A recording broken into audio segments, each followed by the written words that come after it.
So when you think about 1994, like the peaceful transition from apartheid to democracy in South Africa, what's the first thing that pops into your head? Oh, definitely Nelson Mandela. Mm. His smile, the radical forgiveness, Right. the moral greatness. It's like this incredibly triumphant story of the human spirit. It is. It's a beautiful story. Okay. But if you're listening to this deep dive right now, you need to brace yourself for a pretty massive reality check. Yeah, complete paradigm shift, honestly. Because we are going to completely debunk the idea that this peaceful transition happened just because of, good intentions and moral high grounds. Right. Because Mandela's charisma was obviously huge. Yeah. But it wasn't the actual structural reason that the rich white minority just handed over the keys to the country. Without a bloody civil war, I mean, Yeah. or without having all their wealth completely confiscated. Exactly. The cold, hard reality is buried in this fascinating National Bureau of Economic Research working paper we're looking at today. Yeah, by Robert Inman from UPenn and Daniel Rubenfeld from UC Berkeley. And what they uncovered is just, well, it's wild. It wasn't morality that saved South Africa. It was a cold-blooded, mathematically precise, geopolitical, economic hostage game. A hostage game. I mean, that sounds insane, but that is our mission for this deep dive. We're going to unpack this hidden ledger of 1994. We're going to reveal the literal constitutional math that forced two bitter historical enemies to basically protect each other's wealth. And their survival. And, why should you, the listener, even care about this? Because human history is basically an endless loop of the poor overthrowing the rich. Right. And it usually ends in total disaster for everyone. Yeah, complete economic collapse. But South Africa somehow broke that loop. And by the end of our talk today, you're going to understand the actual mechanics of how to engineer peace. In a world that is, frankly, tearing itself apart over wealth inequality right now. Absolutely. So, let's set the scene. 1994, the despair and the massive wealth gap. Yeah, paint the picture for us. What were the numbers actually looking like? Okay, so the white elite, who were this tiny minority, their average income was about 86,000 Rand. 86,000. Okay. And the black majority, who had been completely disenfranchised, corralled into townships, their average income was just 9,700 Rand. Wait, hold on. So that's almost a 9 times difference in income. Yeah, an 8.8 times difference, to be exact. And that's just income. That's not even talking about land or like generational wealth. It's an absolute chasm. A massive chasm. And this creates an obvious, terrifying threat for the elite. Because history says when you give an impoverished majority the power to vote... They use the ballot box to raid the rich. I mean, naturally. Right. They go straight for the assets. But wait, let me just push back on this logically. If I'm suddenly in the majority and I finally have the vote, why wouldn't I just legally vote to tax the elite at like 100%? Because you have the numbers, right? Yeah, I'd just take everything. What actually stopped the new government from doing that? The terrifying reality right next door. Zimbabwe. Ugh. Zimbabwe. Yeah, that was the blood red warning. Zimbabwe forcefully seized the assets of their white elite, especially the commercial farms. And what actually happens when you do that, like on a mechanical level? Total economic collapse. See, modern farms are heavily financialized. They were the collateral for the entire banking system. Oh, wow. So if you seize the land without compensation, the banks lose their collateral. The banks freeze. Credit dries up overnight. The new farmers can't buy seeds or tractor parts. Agricultural output plummets. And then the currency just tanks. Exactly. Massive capital flight, hyperinflation. The economy just rots. And the new leaders in South Africa, the ANC, they saw this. They realized that simple majority rule just cannot suppress the urge to plunder. Right. The political pressure from the masses to just take the wealth is too strong for any elected leader to resist. So they needed to give the elite this ironclad guarantee, like, hey, we won't rob your promise, so they wouldn't just pack up and leave. But here's the problem. A promise on a piece of paper is completely worthless. Yeah, obviously. A constitution can just be amended or ignored. So they needed a mechanism, a physical reality that made it impossible for either side to destroy the other. Which brings us to the secret design, the hostage game. Yeah.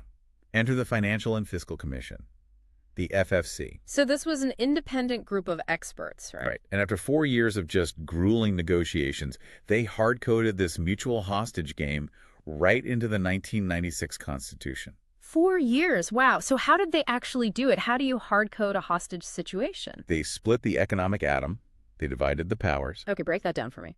They gave the poor black majority central government the ultimate power to tax. Makes sense. The central government gets the money. But, and this is the genius part, they gave the rich, white minority local government, specifically the Western Cape province, the ultimate power to distribute welfare. Wait, hold on. That's a crazy setup. That's like saying, I get to decide how much money to withdraw from the bank, but you're the only one with the PIN code to actually hand the cash out to the people. That is exactly it. We are holding guns to each other's heads. But why couldn't the central government just, bypass the province? Like, thanks for the tax money, we'll just hand out the welfare ourselves. Efficiency.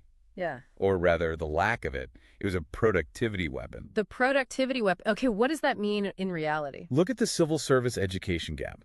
The elite civil servants running the Western Cape had an average of 17 years of education. 17 years. Yeah. And the majority civil servants, because of apartheid's intentionally crippled education system, had only 7 to 14 years. Oh, wow. So they literally didn't have the training to run a massive bureaucracy. Right. The cost to deliver healthcare and education in the Western Cape was drastically lower because their bureaucracy was a highly tuned machine. So if the central government tried a hostile takeover, The efficiency black hole would just swallow the budget whole. They'd be paying retail for wholesale goods, supply chains would crash. so the elite's sheer administrative competence was their greatest shield. They were basically saying, you can tax us, but if you want your people to actually get clinics and schools, you need us to run the engine. Exactly. It's a mutual hostage situation. But for it to work, they had to draw the maps perfectly. Right, the mathematical boundaries of peace. This part just blew my mind. Yeah, the federal system only works if the borders of the Western Cape are drawn with laser precision. So what was the magic number? Exactly. 18.4% of the nation's poor majority had to live in that province. Wait, 18.4%? Why that specific number? Why not, 30%? Well, think about it. If the province is too big, say 30%, the poor majority just outvotes the elite locally. And the elite lose control of the Western Cape government, and the hostage game dies. Exactly. But if you make it too small, say only 5% of the poor live there. Then squeezing that tiny 5% wouldn't hurt the central government enough. They'd just sacrifice them to tax the rich at 100% everywhere else. Yeah. Right. So 18.4% was this perfect, terrifying sweet spot.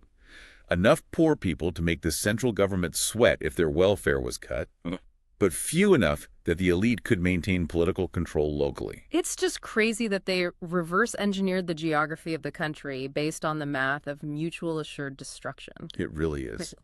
But the math doesn't stop there. We have to talk about the limit of greed, the tax rate. Right, because the central government has the power to tax. Why not just push it to 99%? The data showed a Laffer curve. There was a hard ceiling on the optimal plunder. Optimal plunder. That's a dark phrase. What was the ceiling? It maxed out at exactly 32,000 Rand per elite resident. Which was about 37% of their income, right? Yeah. And if you tax them 1 Rand more than that, And 37%, that happens. the wealthy just hide their money or leave. They were highly mobile, English-speaking professionals. They had exit options. Unbelievably strong exit options. So the central government knew their absolute max was 32,000 Rand. But wait, if you know the limit is 32,000, why not just lock the tax rate at exactly 32,000? Why leave a single penny on the table if you need to build a nation? Because of the grim trigger strategy, the elite's nuclear option. The grim trigger. Okay, break this down.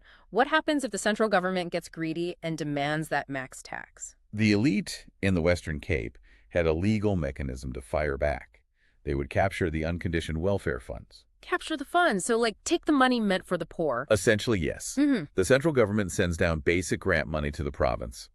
Discretionary money meant to uplift poor communities. Okay.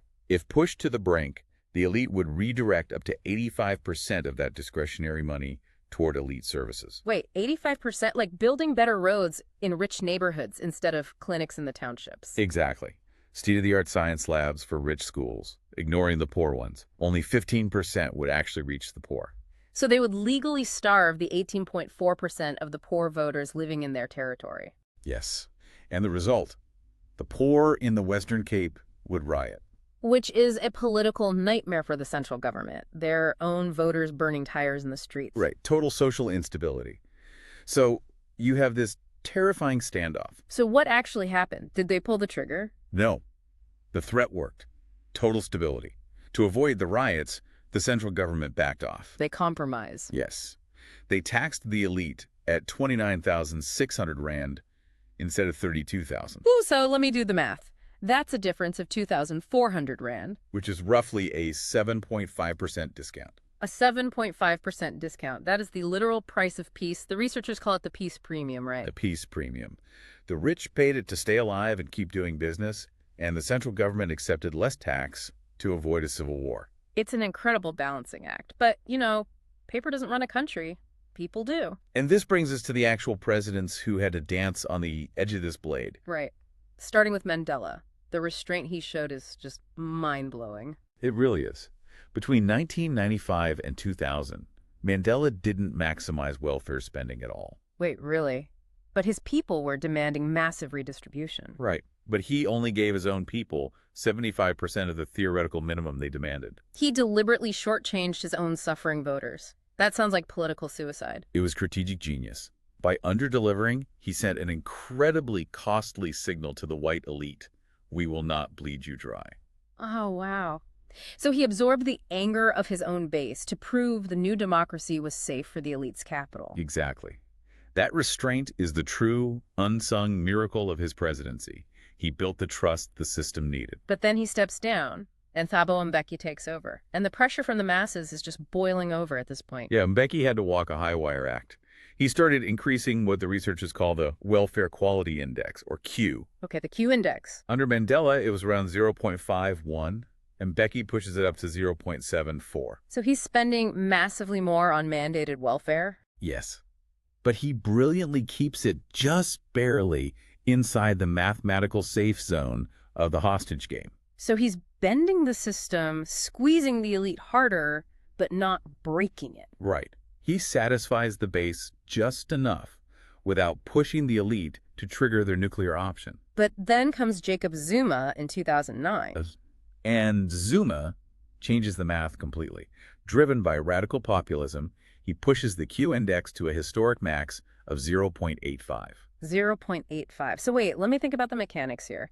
If Zuma mandates that 85% of all funds must be spent on specific welfare. There's no free, unconditioned money left. Exactly. There's no discretionary money left for the elite province to capture as a hostage. She got it. He's literally disarming the bomb, but by doing that, he's accidentally setting it off. The elite lose their deterrent. The balance beam is shaking violently at this point. Yeah. When Q approaches 0.86, the mechanism is near the point of total failure. The elite realize their shield is gone. Right. And they start looking for the exits. So, looking back at all of this terrifying brinkmanship, we have to ask, was this deal actually worth it? Who really won? It was an offer they couldn't refuse.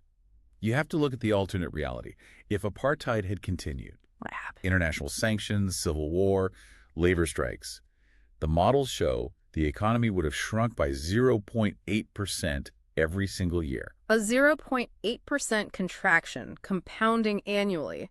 That is a death spiral. But instead, democracy triggered a massive boom, a 2.65% annual growth rate. From negative 0.8 to positive 2.65, that's a huge swing. Huge. And the poor definitely won. Poverty rates dropped from 31% to 23%. Okay. Over a 70-year lifetime projection, the average poor citizen nets a 161,393 rand profit purely from this federal system. So the poor got a massive, undeniable economic dividend. But what about the rich, the elite? Well, surface level, they got crushed. They lost their political monopoly. They were taxed 10 times heavier than under apartheid. Plus, they had to spend a fortune, up to 20% of their income, on private security and police. So mathematically, they lost. Wrong. This is the ultimate anti-common sense twist.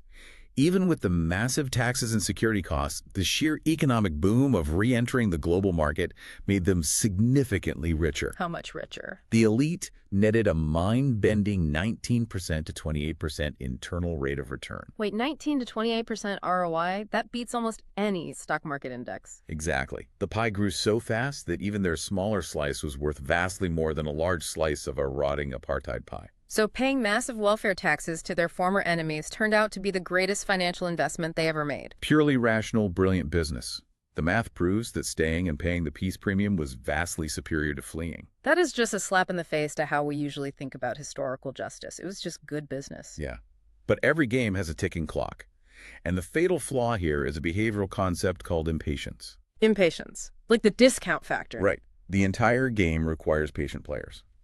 People who value the long-term growth over decades. A high discount factor of, say, 0.93. Mandela and the architects were patient players. Yes. But what happens if a new, radicalized generation of the majority enters the chat with a discount factor of 0.33? Meaning they severely discount the future. They want the land and the mines now. They don't care about a 10-year projection. Exactly. Short-term greed destroys long-term game theory. If they demand instant seizure of assets, the leader's patience breaks and the cooperation collapses. So the game is breaking down right now. Where do they go from here? The paper outlines 3 exits. Right. South Africa is standing at a cliff. Path 1 is the current, very fragile attempt. Suppress the radicals and quickly build a black middle class. So make them property owners so they have a vested interest in protecting the hostage game. Right. Path 2 is darker.